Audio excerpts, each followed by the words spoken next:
rebuilds Jerusalem. After a long time away from Jerusalem, Nehemiah returned to find the city in ruins. All the buildings were gone. There were just rocks everywhere, and there was nowhere to worship God.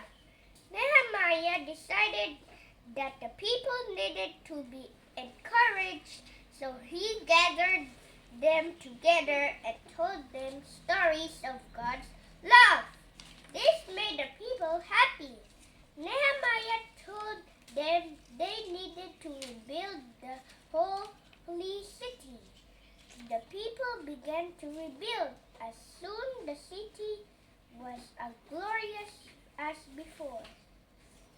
Thank you for listening our story.